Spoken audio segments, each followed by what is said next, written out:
Assalamu alaikum wa rahmatullah. My brothers and sisters, I wanted to share something that happened with me personally. Not too long ago, I went to visit a friend of mine whose mother was dying of cancer.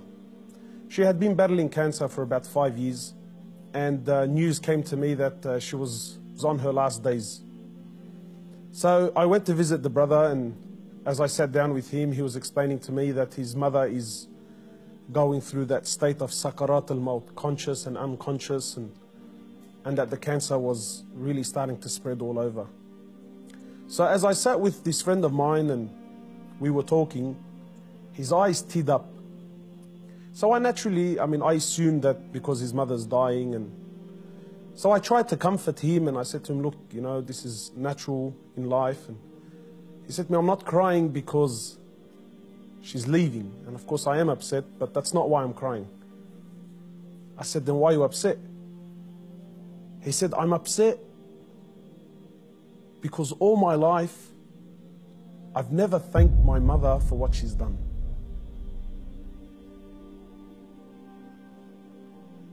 And honestly, I can't explain what happened to me when he said these words, you know.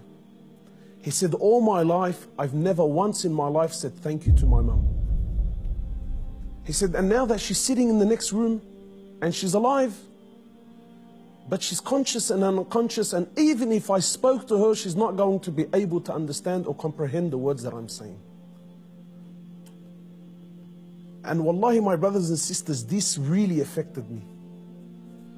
That all his life, you know, all of our lives, for those of us who are fortunate enough that their mothers are still around, you know. My mum has been there all my life, never failed me once, never failed me once, and never once have I ever come to her and just said thank you.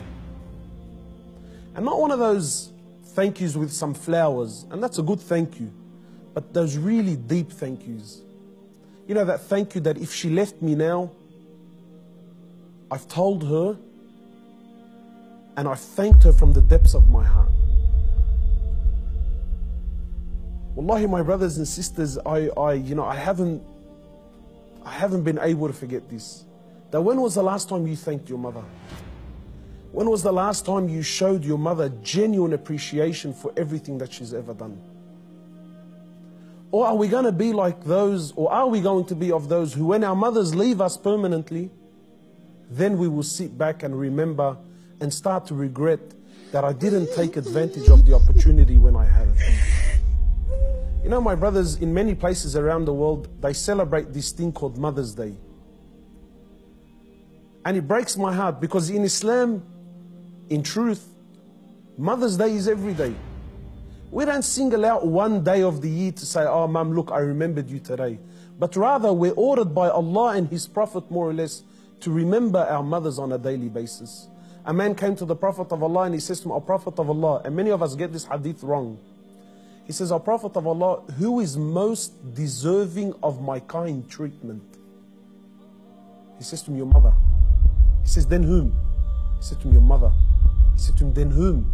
He said to him, your mother. He said, then whom? He said, then your father. Many of us, we interpret this to be love, that my mother is most deserving of my love.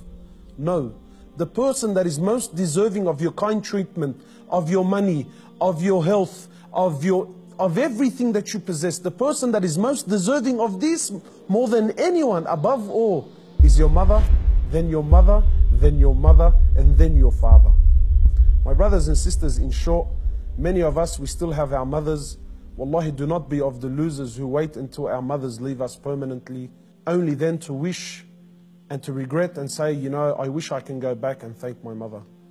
If your mother is still around, you know, run. By Allah, run to her and thank her for everything that she's done. We ask Allah subhanahu wa ta'ala to make us of those who have the best relationship with their mothers, and we ask Allah subhanahu wa ta'ala to give them Jannah.